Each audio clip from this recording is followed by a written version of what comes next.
Welcome to Elevate, the podcast where we dissect exceptional achievers who are consistently raising the bar personally and professionally to produce extraordinary results in investment real estate and ultimately in their lives. Now here's your host, Tyler Chesser. Elevate Nation, welcome back. This is Tyler Chesser. I'm so thankful to have you here, and I'm so blessed and grateful to be sitting down with Rachel Richards. Rachel, how are you? I'm so great. Thanks, Tyler. How are you? I'm doing great. You know, it's funny. We're kind of laughing about some other things before we got the show started. So it's always good to get the juices flowing there and just get a little bit relaxed. So looking forward to having a great conversation with you, and I really appreciate you taking the time today. Yeah, and thanks for having me on. I'm so excited. Absolutely. So Elevate Nation, are you ready to take it to another level? Because I know I am, and I want to welcome you back to the show where our mission is to identify and apply how the best of the best raise the bar personally and professionally to achieve greatness in real estate and beyond. And this is where you learn the mindset, the habits, the routines, systems, tools, strategies, and so much more from those who are elevating their life to a life without limits, so you can do the same for yourself. And this is a masterclass for leaders and those looking to achieve uncommon results and purposeful outcomes through real estate investing and ultimately in their lives. If you appreciate what we're doing on this show, we would certainly be grateful if you subscribe to the show, if you give us a 5-star rating, if you're so inclined, and leave us a specific review of what you're getting from the show. What are you taking away and what are you applying in your life and what results are you seeing? So with that said, I want to go ahead and dive in, and I want to introduce you to Rachel Richards. At only 27 years old, she's a former financial advisor and has made a name for herself in the personal finance realm. In 2019, she quit her job and retired with over $10,000 per month in passive income. She is a best-selling author of Money Honey and Passive Income, Aggressive Retirement. She has been featured on the Penny Hoarder and the New York Times and has been contracted to speak at colleges. Rachel is also a real estate investor with 35 rental units. Her valuable money lessons have helped thousands of millennials work their way out of financial despair. And she has successfully done what no one has done before, made the topic of money management fun, entertaining, and simple. So I love that because, I definitely want to dive into financial intelligence and why no one has it, at least in this world, it seems. Yeah. I'd love to know more about you, Rachel, behind the bio. Tell us more about who is Rachel Richards, the woman. Yeah, I've always just been one of those people that is very driven and ambitious and tenacious. And when I put my mind to something, I will do it no matter what. I think one good example of that is when I decided to sell Cutco cutlery. Have you heard of Cutco knives? I have, yeah. Yeah, so I decided to sell Cutco to pay for school.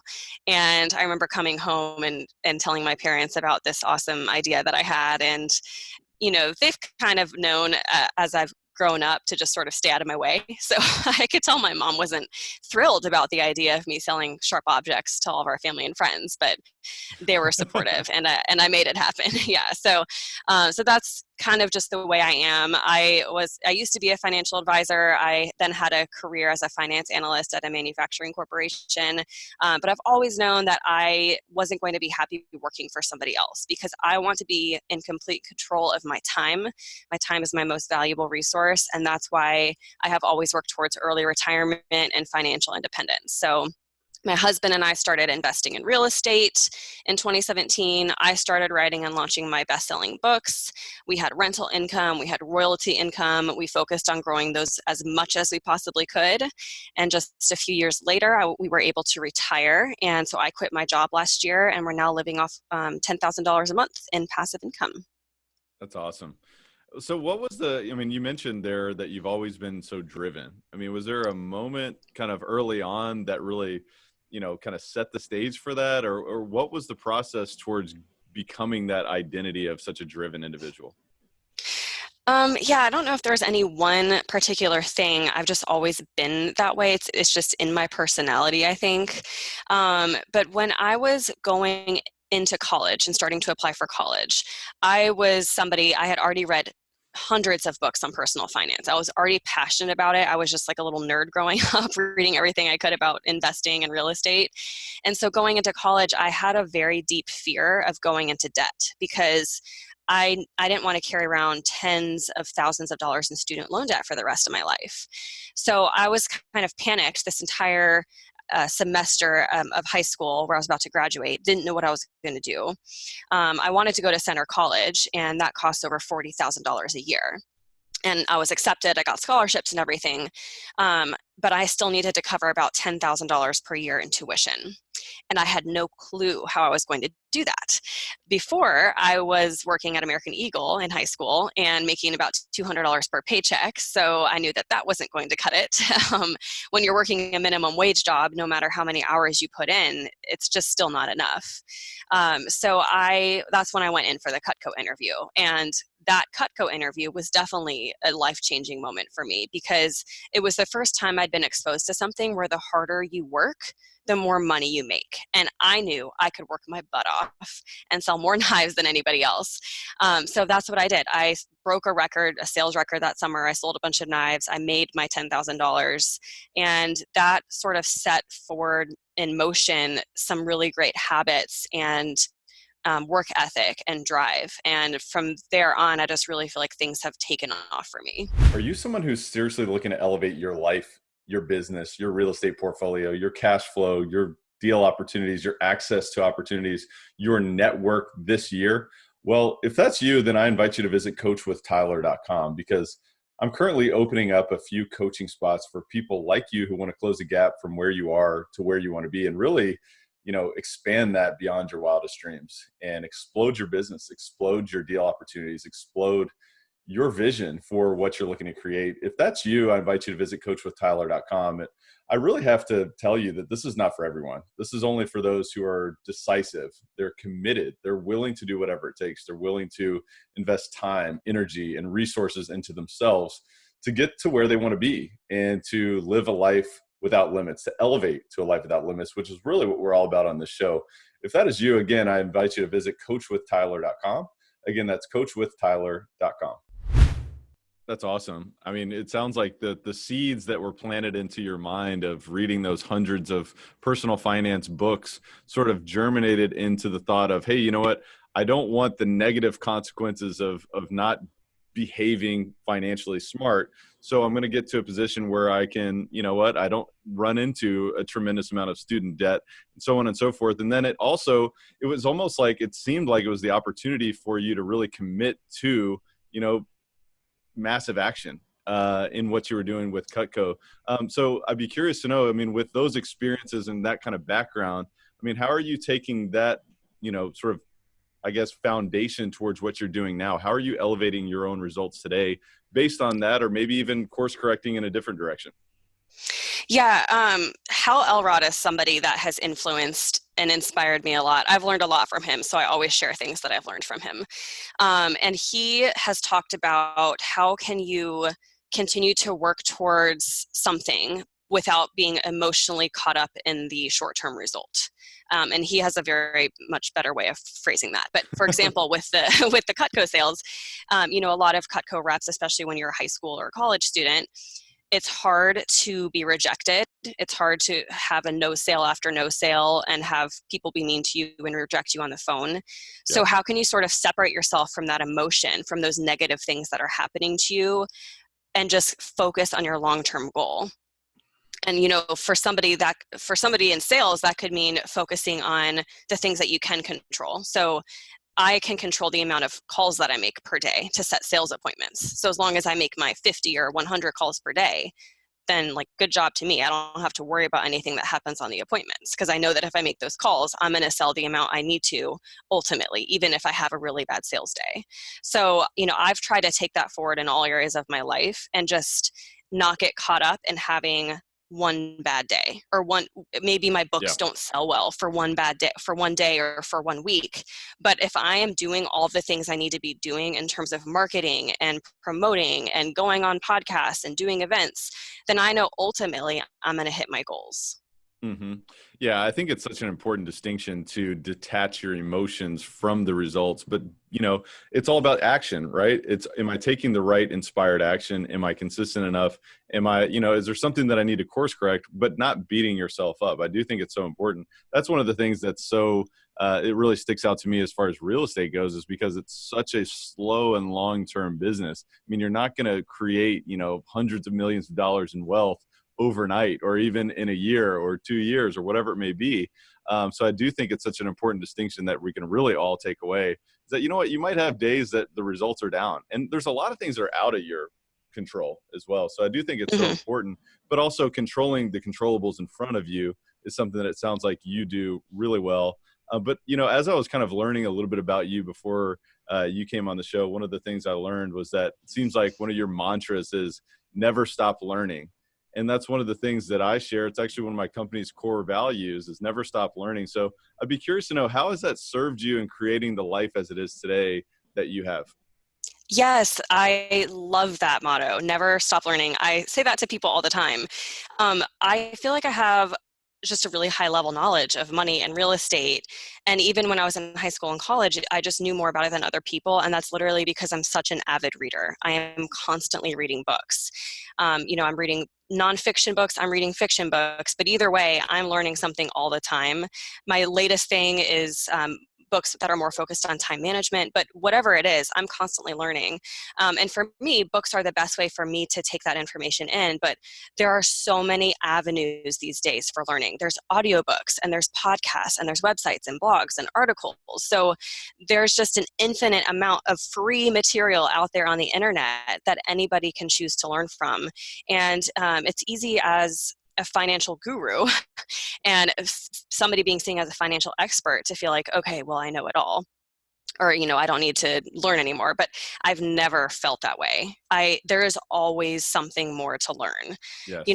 I want to learn more about tax strategies for the uber wealthy, and how do you pass down a $20 million estate without, 75% of those taxes going to the government. So Yep. That's just an example of a topic that's come up recently where I'm now really interested in that. So I just think it's important to have the self-awareness that you're never truly going to be an expert on anything.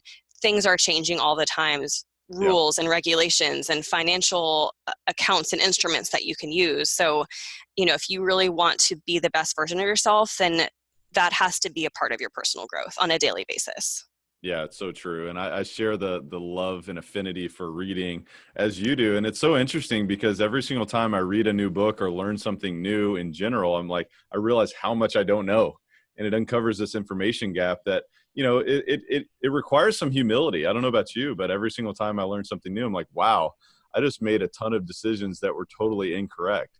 And then revising my behavior, so I just think it's important. Such a huge Exactly. And to have the humility too, if I'm learning something and maybe said something differently in the past, and now I'm learning, oh, maybe there's this different way that maybe this is actually better. You have to have the ability to go back and say, hey guys, maybe this wasn't exactly right. I have more information now and I wanted to present it to you, even though, I'm showing that maybe I made a mistake, maybe I'm wrong, but here's what I think now and here's why I think this is better. That's hard to do, but people really respect that when you can admit, hey, I have some new information now that I think we should take into account, and this is going to change the way we look at things. Yeah. And the other thing that you mentioned there that's so important is that, the 21st century, where we are right now, is moving so fast. There's such a stream of information out there. It's not about the information itself, but how you garner wisdom and action from that information, right? And how quickly can you gather that data and make a decision? So I just think it's so important, and really appreciate you highlighting that. But I'd be curious to know, beyond that, for you specifically, what is it truthfully that inspires you directly to really kind of create that fun educational content? And you actually even mentioned that you're kind of targeting and gearing towards women specifically. What inspires you to do that? Yeah. So when I was all throughout high school and college, I was this go-to person that people came to for financial advice because they knew I was reading, they knew I was passionate about this. And then of course I became a financial advisor. But I kept wondering why people weren't learning more from books and all these different resources where they could learn. Right. And then of course I realized that personal finance is boring. Money management is dull. Investing is complex. These are not fun topics for most people. Yep. And so I thought to myself, how can I make this topic sassy and fun and entertaining and super simple? And so that's where the idea for my first book, Money Honey, came into being. I just wanted to create this book that would be accessible. And most of the people coming to me were female millennials. That's because I'm a female millennial. So those are all my friends. Mm-hmm. And I wrote that book specifically for female millennials because those were the people that I could see didn't know how to manage their money well, and they were upset about it. They wanted, millennials want to know how to do this. They're eager Yeah. to learn. We just haven't been given the resources. There's a financial education crisis right now in our country because Totally. at no point in our lives are we taught how to manage our money, and we're left as adults to figure it out all by ourselves. And that's completely overwhelming, and it's not okay. So that's why I'm driven to do the things that I do, and I'm passionate about helping people, because you have to learn this stuff at a young age in order to set yourself up for success. I totally agree about the crisis facing our country, not only just for millennials, but for so many other, generations of financial poor education. And it's Mm-hmm. not everyone's fault. Obviously you've got to take ownership of your own education to a certain degree at some point, and you've got to seek out self-education. You can't expect that anyone's going to give this to you, just as a handout. But I mean, what do you think? What would you say to a specific individual who's listening, who's saying, yeah, I agree, and also, like, I don't even know where to start? I mean, what would you suggest to someone who's looking to kind of start their path on becoming financially savvy? Yeah, that's a great question. And I talk a lot about those basics in Money Honey. And there are some easy, simple things that people can do to get started. The first thing you can do is just start a budget. Start with tracking your expenses, because you're not going to be able to do anything unless you know where you are today. So all I recommend doing is start by tracking your expenses. You can download Mint. It's a free financial tracking website or an app, and it categorizes all of your spending for you in this one centralized location. So I love using Mint. But once you track your expenses for 1 month, it will be very obvious where to cut back. So for example, I feel like I shouldn't admit this because I'm supposed to be a financial whiz, but the first time my husband and I did this, we realized we spent over $900 that month just on food. $900 for 2 people. I mean, that is bigger than some people's mortgage payment. Yep. And once we saw that, we were like, oh my gosh, I mean, we need to cut back here. This is a really big opportunity for us. So that's really all you have to do, is start by tracking your expenses. That way you can make those easy adjustments, and it'll be very clear where you can start cutting back on things. Yeah. Another easy thing that people can focus on is, normally when I do workshops, I'm asking people, hey, if you're trying to save up money quickly for, concert tickets or car maintenance, whatever it is, what sorts of things do you do? And a lot of their responses will be, eat out less. I'm going to, cook at home more. I'm going to make my coffee at home. I'm going to shop less, blah, blah, blah. And those things are great. So that has a common theme. People are really focused on decreasing their expenses. And that's absolutely important, because we should always make sure we're keeping our spending in line. However, that's only half the equation. Okay, so there's 2 ways to increase your savings: decrease your expenses and increase your income. And we forget about the second one a lot. But the great thing about increasing your income is that there's no cap on how much money you can make. There's nothing stopping you from making more money. You can only decrease your expenses so much, but you can increase your income without limit. So if you really want to make an impact on your savings, you can focus on doing both. I couldn't agree more. And one thing I just wanted to highlight on all of this is really just about awareness. It's like, you know what? The situation may not be where you want to be, in the future, but you're aware and you're facing the brutal facts and saying, look, wow, I just spent $900 this month on food or whatever it may be. And now I've got the opportunity to course correct, and it's all in front of me. And now I can make decisions and change my behavior accordingly. So I'd love to know, as it relates to behavior, I want to switch back to you, Rachel. Talk to me about habits. I mean, what are some habits? You even mentioned Hal Elrod, who's, obviously wrote the Miracle Morning and all the ensuing, titles from that. But I'd be curious to know, beyond, sort of maybe a morning routine, what else are really important habits that you've consciously selected for your life? One extremely important habit for me is daily meditation. Do you do meditation? I do. Absolutely. Oh my gosh, it's like life-changing. I love talking about it now. ever since I started. I do 10 minutes of meditation per day.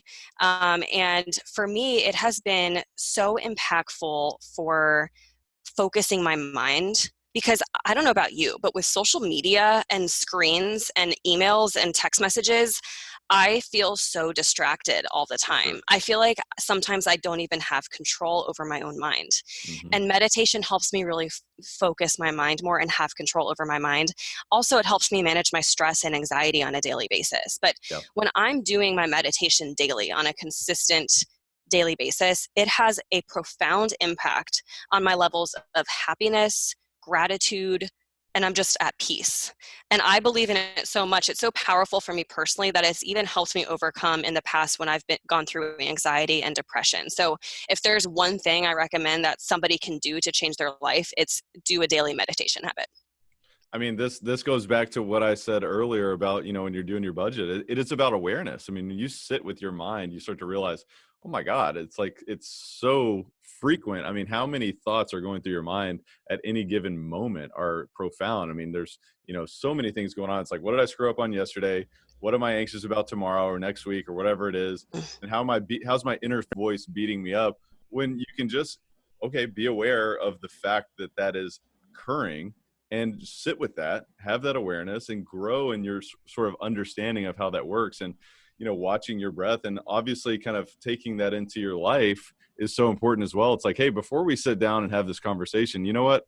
Let me just realize that I'm a human being here. I'm not just this, guy who's talking on this podcast or responding to this email, or like you mentioned, I mean, there's so many different social media, things coming at me, or I mean, all of us. It's just a fact of life. So I really appreciate you sharing that. I think it's something that, more and more people need to realize, that mindfulness meditation is something that can really help you live a greater life. So I really appreciate that. Talk to me about an investment that you've made in yourself that's really paid dividends for you. Ooh, I love this question. This is perfect. So everyone has money flaws, and I do as well. And mine's annoying because my flaw is that I can sometimes just be too frugal. And you can go on either extreme with money. You can spend way too much. I think that's probably the easier extreme. That's where most people fall. Or you can spend way too little and be a hoarder, like a closet hoarder with your money, and then like live frugally and never do anything fun.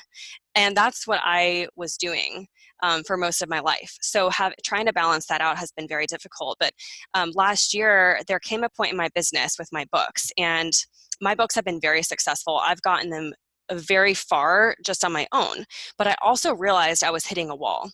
I got to a point where I didn't know how to help myself, and no one around me knew how to help me. And I realized it was time for me to make an investment in my business. And not only that, but by not investing in my business and in myself, I was actually hurting myself. I was holding myself back. So last year, I finally decided, how am I going to surround myself with people that can help me and mentor me, and that know more than I do, and that are already 5 steps ahead and are where I want to be. So I ended up joining Honore Corder's mastermind. She helped Hal Elrod expand his Miracle Morning series, and she's an executive book coach, and she's written over 50 books. And I was like, this is the person I want to work with, because I mean, she's amazing. She's so impressive. She knows so much. So I made the biggest investment that I've ever made and joined her mastermind for this year. And I'm so excited because there is such a sense of relief from now just knowing I have somebody to turn to with my questions about sales funnels and email marketing and Amazon ad campaigns and all those silly little things. But it's definitely been the best decision I've ever made. And, I think it's so important when you're looking to invest in yourself or in your business, just making a calculated investment, making sure it's the right thing for you. Don't wait too long, but don't do it too quickly either. Yeah, no, it's true. And I mean, I almost kind of tie this back a little bit to, kind of when you're talking about even just personally budgeting, you're thinking about, well, your expenses, but then also your income. I mean, is there a leap of faith that you can take that can bring you to a much higher income or more opportunities that can turn decades into days, like Tony Robbins says? I think it's so important. And there are times where you do have to take that leap of faith. You may not know exactly what the end result is, but have faith and kind of step out on that ledge and commit. And I really admire that. So I really appreciate you sharing that. Talk to me about a failure that you've experienced that may have set you up for later success. Yes, this is such an important question. Something that comes to mind is a more of a personal failure. A few years ago, my family decided they wanted to do this big Grand Canyon hike. It's called the Rim to Rim hike. I don't know if you've heard of it, but you literally start on one side of the Grand Canyon, hike all the way down to the bottom, all the way across, and all the way back up the other side. It's Wow. 21 miles total. That It's like sounds awesome. it's awesome. It's 1 mile in elevation. I mean, this thing is an absolute Wow. beast. So in the months leading up for this hike, instead of training for it, which would have been the obvious thing to do, I sat on the couch and watched Game of Thrones. Yeah, so unsurprisingly, on the day of the hike, the Grand Canyon kicked my butt. You know, my sisters flew by me. My dad had to hang back for me because I was going so slow. He took gear out of my backpack when I wasn't looking to lighten my load so that he could help me. And because of that, my uncle called me a cheater. So I barely finished it. It took me 12 hours and I couldn't walk for like 7 days. It was just a complete disaster Oh my gosh. and big. And I was very ashamed of myself because I'm a competitive person and I think you are too. Absolutely. And for me to not be able to keep up and be as athletic as my sisters was embarrassing for me. I felt bad about myself. Um, so where the story gets funny is that a few years later, my family decided they wanted to do this thing all over again. My first thought was, if I pretend to be dead, can I get out of this? Unfortunately, no. But this time I decided to look at things differently and really envision myself finishing the hike with ease. And I decided, I'm going to stick up for my future self and I'm going to do this training plan. I want to kill it this time. When I'm delivering my keynote speeches, actually, to colleges, I do this whole analogy between this hike and your financial future. Because a lot of times we know that the future is coming, but we're acting like it's not. So when I was training for that first hike, I knew it was going to happen, but I sat on the couch and I didn't do anything. That's what we do with our money a lot of the times. We know the financial future is coming, but we're in denial and we're acting like it's not. Yeah. So the second time around, I was like, I'm not going to let that happen again. I trained, I kicked butt. I was the first one in my family to finish. I finished in under 9 hours, and it is to this day one of my proudest accomplishments. I just think it's so interesting how many people, they'll go out to a nice dinner or they'll have a long weekend and they're like, I don't want to look at my bank account or they've invested in their business and maybe they haven't been taking the right action and their income isn't where they want it to be and they just don't want to look at the results. And, it just kind of makes me think of that analogy that you really brought up there. So it's a really great reminder that preparation is key, strategy is key, thinking ahead. What are the peaks and valleys? What's the potential, downside if I don't take the appropriate action here? So that's really, really great. Beyond that, I'd be curious to know, is there anything that you've substantially changed your mind about over the past few years? Maybe that through the course of your learning, as we mentioned earlier, never stop learning. Is there anything substantial that you've changed your mind about? Yeah. So I would say that I feel like some of the common advice that we're all given when we're doing something new or starting out or launching a new business is say yes to every single opportunity that comes your way. And that's great advice when you're starting out. I definitely agree with that to an extent, but you also get to a point where you're overcommitted and you Yep. can't just say yes to everything. That has been such a learning lesson for me. And it's something I'm still struggling with to this day, because what I've learned, and you'll hear this from other people, but when you say yes to something, you're saying no to something else. Yep. So you have to be committed at only saying yes to the things that are truly important, that are important to you and that are going to get you to where you want to go, because that's not going to be everything that comes your way. So I've had to really sort of change my perspective on that and be a lot more careful about actually being better at saying no. What are you conscious about saying no to? I mean, it's so important. I struggle with it tremendously. I mean, it's like, It's the hardest thing. I don't want to let you down. I get it. Yeah, it's the hardest thing. So something that my husband and I did, I'll share a really valuable activity we did, because we talk about our life values a lot. And our 3 values are health, family, and freedom. Those are our 3 values. So we've always known we have these values, but then we realized, are we actually living in alignment with these values? because it doesn't feel like it. It doesn't feel like we're making all of the healthy decisions and that we're putting each other first. It feels like we're overwhelmed with work and we're workaholics and we don't know how to stop. Right. And we're not as close as we used to be. And so one thing we decided to do is this activity where we wrote down all the different things that we were spending our time on, whether it was reading or journaling or watching TV or me being on my Money Honey social media or his job or whatever, all the things we spent our time on. And then we made columns and it said health, family, freedom, our values. And then we went through and we checked off which activities were in complete alignment with our values. And it was such an eye-opening exercise because we could clearly see the things that had 3 check marks, one for each value. And we were like, well, this needs to stay. This is important. And then the things that didn't have any check marks, which TV was a big one, we decided on the spot right when we did this activity, we were like, well, let's do an experiment. Let's completely cut out TV for a month and just see what happens. And right after we did that, we filled that time with quality time with one another where we were talking and learning and just doing fun things with each other. And it has been life-changing for us. The month came and went and we've still committed. We still haven't watched any TV. So, and I'm not saying that everyone needs to go that drastic, but Right. it's just an eye-opening activity. At least know where your time is going and make conscious decisions about it. That's all you have to do. And if you're given an opportunity, ask yourself the question, because I now have a very helpful framework and I just want to habitually be in the habit of asking myself before I commit to something, is this in complete alignment with my values? And that will help you determine what to say yes or no to.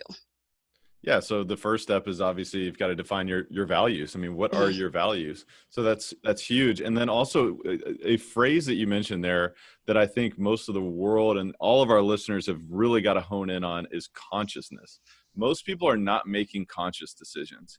And, there's times for both of us. I mean, every single day we're making unconscious decisions. So the goal is to always be more conscious of what type of decisions you're making in your life. Be more aware of how is your mind speaking to yourself. Be more conscious and aware of where your money's going. I mean, it's so important for us to really take an inventory of that and to really align yourself with values. It's so important. I really love that. And I want to know more about, kind of when I think about goals, I do think about getting rid of things, right? Like you got to get rid of, low value time if you really want to, create great outcomes in your life. So I'd be curious to know, Rachel, yourself, what type of goals are you striving for right now? My goal is my main thing that I want to be doing this year is to create online courses to go along with my books, because I think there's still such a need for education on financial literacy.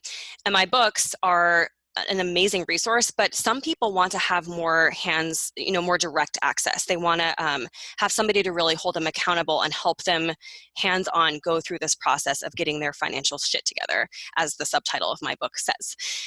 So that's one of my goals this year, is creating these online courses. But hand in hand with that, it kind of goes back to being able to prioritize things, because I'm constantly being bombarded with opportunities and requests and questions.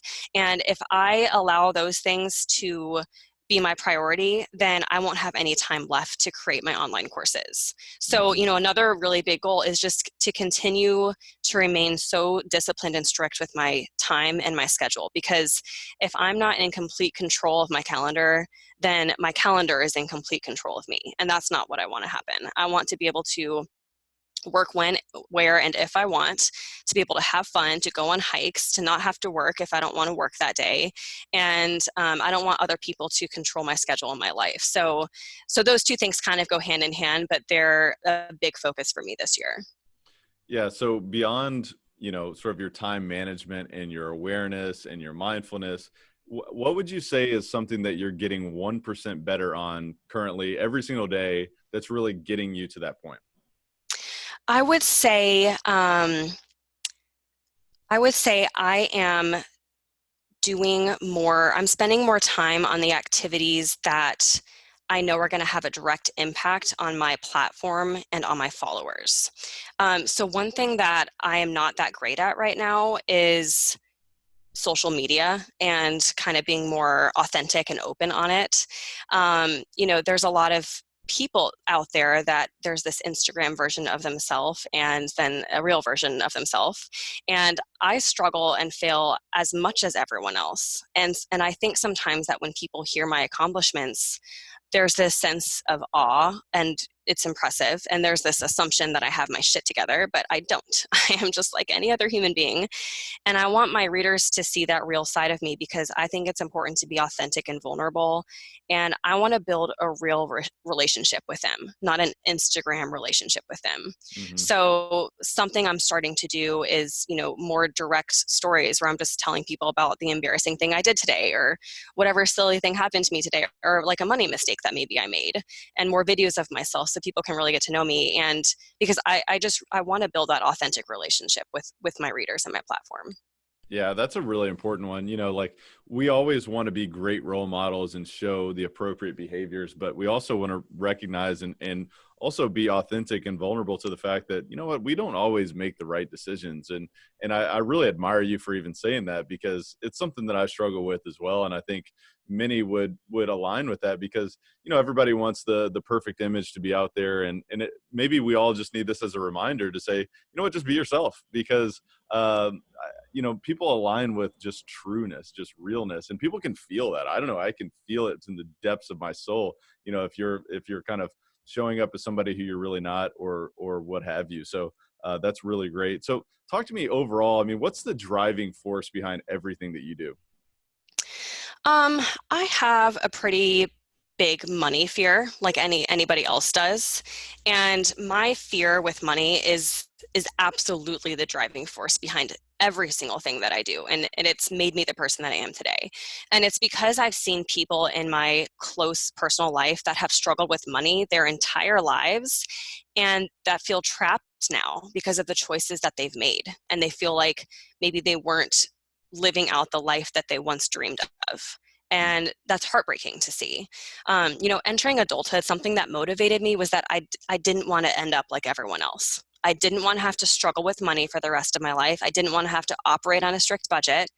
I didn't want to have to borrow money from my family to make it to my next paycheck. I wanted to be different. And my fear is not having enough money. So I have a big fear of not having enough money to take care of myself, to take care of my loved ones. That's why I'm so ambitious and driven. And that's why I continue to find ways to generate money while adding enormous value to other people's lives. And that's a cool thing. Obviously fear is a great motivator, but the dark side of that is the feeling that, sometimes the feeling that the amount of money I have will never be enough, and feeling like I can't slow down and just enjoy what I have. So those are also things that I'm working on overcoming with affirmations and just slowing down and taking a deep breath. Yeah. But yeah, that's been definitely the driving force. Yeah. And everything that we've talked about too, about emotionally detaching yourself from that result and, taking a moment to listen to your inner voice, because that inner voice is the one that's telling you, hey, you know what, if you don't do this, you're not going to survive and all these bad things might happen and you go into this negative spiral. And so I appreciate you sharing that as well, because I know many people can align with that. I mean, most people are scared about, the negative ramifications of finance.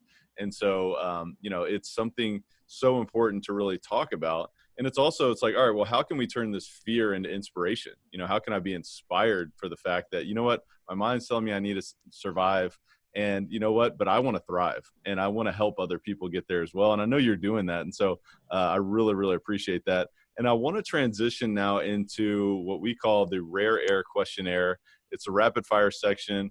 And it's really all about kind of what you talked about with, the Grand Canyon. I mean, we're scaling the limits here. We're pushing the limits. Our legs hurt. We may not be able to walk for 7 days, but we're going to continue to push our boundaries anyway. And so, you mentioned just being a kind of a voracious reader and someone who's addicted to books, obviously an author yourself. I'd be curious to know what's 2 or 3 of the most impactful books that you've ever read and why? For nonfiction, I have to say The Millionaire Fast Lane. It is such a good book. It's one of those that I've read 2 or 3 times, and actually I'm probably due to read it again soon. It's all about having a producer mindset instead of a consumer mindset, and just shifting your mindset entirely. It's just jaw dropping. I mean, it totally opened my mind on things like how to become an entrepreneur, how to add value. It also talks about this passive income mindset, although I don't think he used those words, but it's the same concepts. So I love that book. And then in terms of fiction, I would say there's this book called A Thousand Splendid Suns, and it was written by the author who wrote The Kite Runner. And The Kite Runner, I think, was about like this little boy, and it was all about like the men, but then A Thousand Splendid Suns was about the women, and it was just a profoundly touching novel. So that's one I recommend a lot. That's awesome. I need to get more on fiction myself, because people that I admire talk about how it can be so profound and shifting the way you think. That's one of the reasons I love books so much, is because I want to change the way I think. Like, yeah, I do want some practical thoughts and how can I implement them immediately, but I want to change my behavior. I want to change my identity towards becoming this greater version of myself. So that's a great reminder for me specifically. You know, most people in the business world are saying, well, you know, I want to read all the nonfiction, but that's a good reminder for us. So I appreciate that. Be curious to know, what's the biggest way beyond what we've talked about today? How do you elevate yourself or your life on a daily basis? What's the biggest? Yeah. So besides meditation, because I think that's the biggest thing, but Yeah. I will say affirmations. And affirmations are basically phrases that you say to yourself, or you write down, or you read to yourself, that are about how you want your life to be, but you say them in the present moment. So if I have a fear of public speaking, then I'm going to say, I love to public speak and it's my favorite thing. And I'm so calm and collected and confident when I get in front of others. And when you say those things over and over to yourself enough, you will eventually start to believe them. It may take some time, but it works. And so here's an example. I sprained my ankle about 4.5 months ago, and it turned out to be just the nastiest injury. I mean, way worse than I ever thought. And I was so discouraged, and I was just like cursing my ankle every day. And I was just like, this is never going to get better. My ankle's never going to be as strong as it used to be. And I was so, negative about it. And then I was like, man, these are really bad things I'm telling myself, because what I say, I truly believe that your mental attitude can absolutely influence your physical well-being. Oh, yeah. So I recognized that. And then I was like, well, I need to switch my conversations that I'm having with myself so that it's more positive. So I started doing affirmations where I was having a lovely relationship with my ankle, and I was saying, thank you for healing. And my ankle is going to be stronger than it ever has been before. It's going to be more mobile, more flexible, and it's healing every single day, and I'm making progress.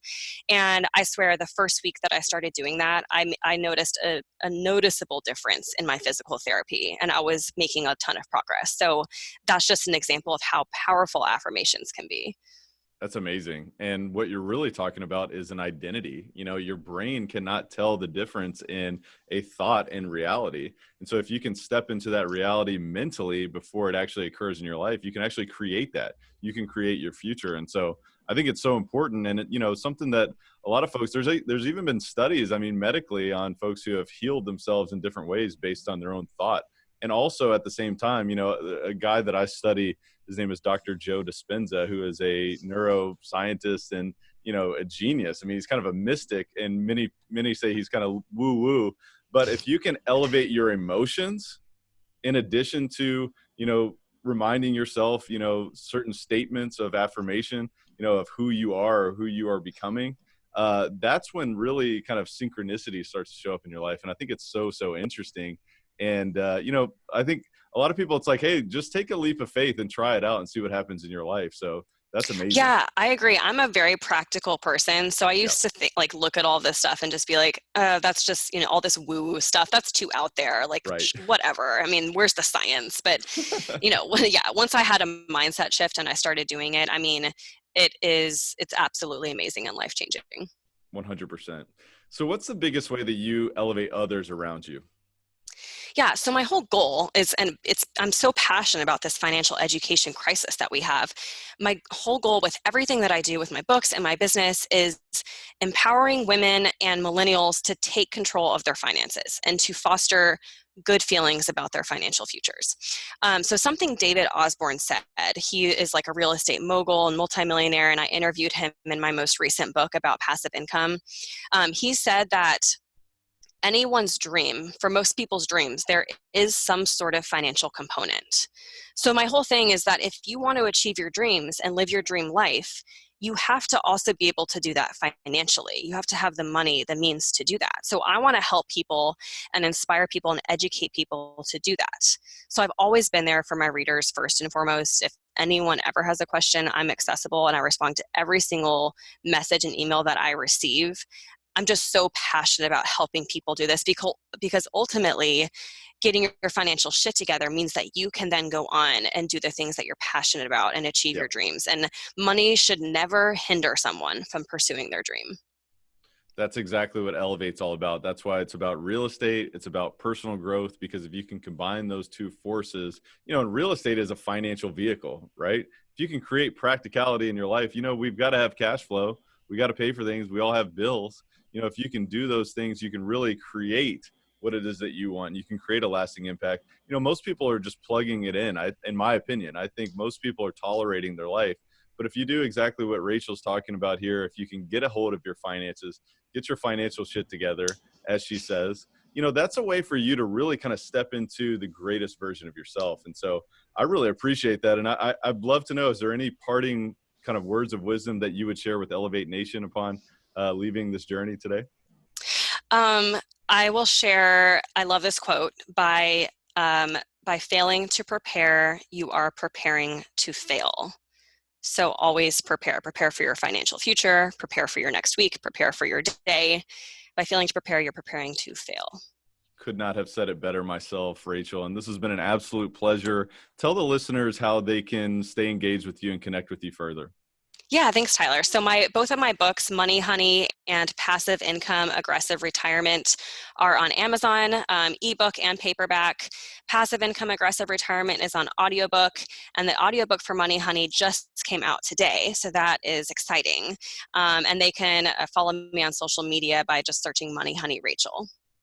Yeah, absolutely. And one other thing I wanted to make a mention of is that Rachel does have a special offer for Elevate Nation. It's a free budgeting and savings worksheet, which we'll put a link in the show notes for here after the show. And there's been a ton of wisdom here. And so the biggest thing that I always remind you is to re-listen to the show. You got to replay the show. You've got to take notes and prepare. As Rachel mentioned there, failing to prepare is preparing to fail. And so you've got to take notes and you've got to infer, what wisdom did you gain from this between the lines? What did Rachel say that sparked an idea that then can germinate into something else? And so I encourage you to re-listen to the show, but most importantly, you've got to take massive action. And so how do you take massive action? You got to brainstorm, you got to prioritize what needs to come first. You've got a million things on your paper, but something needs to come first. And so you need to look at that. When you figure that out, schedule it, put it into your calendar, find leverage, find someone else to help you, other tools, find someone like Rachel who can be a mentor for you. Also, you can dive into an accountability partner. Who else can hold you accountable for what you committed to do? Course correct, because you will make mistakes. It is what it is. You will fail. That's okay. That's giving you feedback for what you're looking to create. And so also, if you're looking for more accountability partners, I encourage you to look up Elevate Podcast Community on Facebook, which is a group there where you can dive deeper and get that accountability that we're talking about. But as far as it relates to this show, share it with a friend. You've got to teach this to someone else, because the teacher learns the most. So what I would encourage you to do is screenshot this, tag Rachel, tag myself, tag the podcast, and share it on your social media, because that's really how you're really going to anchor in your own understanding and create those lasting results. So with that said, Rachel, thank you so much for being on the show today. Thank you, Tyler. I really appreciate it. Absolutely. And Elevate Nation, we'll see you next time. This episode of Elevate is brought to you by CF Capital, a real estate investment firm formed by myself and my partner, Brian Flaherty, where we invest in multifamily real estate communities across the Southeast United States. If you'd like to learn more about our approach, our mission, our acquisition criteria, and how you can learn more about future opportunities, visit cfcapllc.com. Again, that's cfcapllc.com. Thank you for listening to Elevate. If you enjoyed this episode, be sure to rate, review, subscribe, and pay it forward by sharing with a friend. Most importantly, take this opportunity to elevate your results by taking immediate action on what you learned. For more, visit tylerchesser.com.